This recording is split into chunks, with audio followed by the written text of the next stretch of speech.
पहलगामा में 22 अप्रैल 2025 के हुए हमले में भारतीय नौसेना के 26 वर्षीय अधिकारी लेफ्टिनेंट विनय नरवाल और कम से कम 25 अन्य पर्यटकों की मौत हो गई।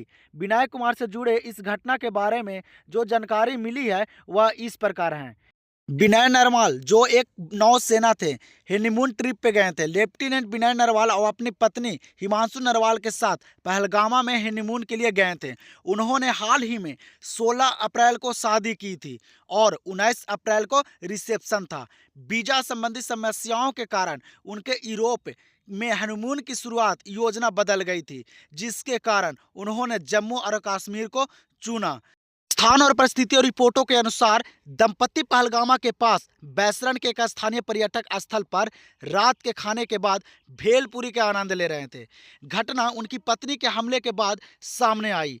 एक वीडियो में दिए गए बयान के अनुसार एक व्यक्ति उनके पास आया और यह पूछने के बाद क्या विनय मुस्लिम है, उसके बाद उन्हें गोली मार दी। शुरुआती रिपोर्ट में कहा गया कि लेफ्टिनेंट नरवाल को छाती, गर्दन और बाईं बाह पे गोली लगी थी।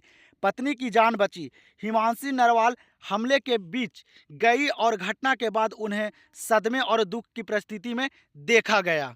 परिवार की प्रतिक्रिया। हरियाणा के करनाल में परिवार को 22 अप्रैल की शाम इस त्रासदी की सूचना मिली।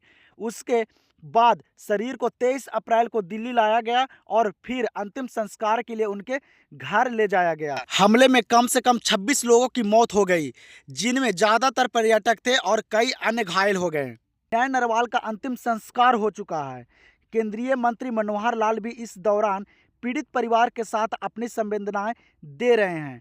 पहुंचे हौसला देने की घड़ी में हौसला जवाब दे रहा है। बस हर कोई इंसाफ की आस में बैठा है।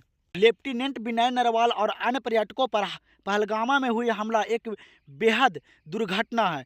इस घटना की जांच जारी है। और आप लोग विनय नरवाल जो लेफ्टिनेंट नौसेना थे, इनके लिए कमेंट सेक्शन में जय हिंद लिखना नहीं भूलिएगा। ईश्वर इनकी आत्मा के शांति दे।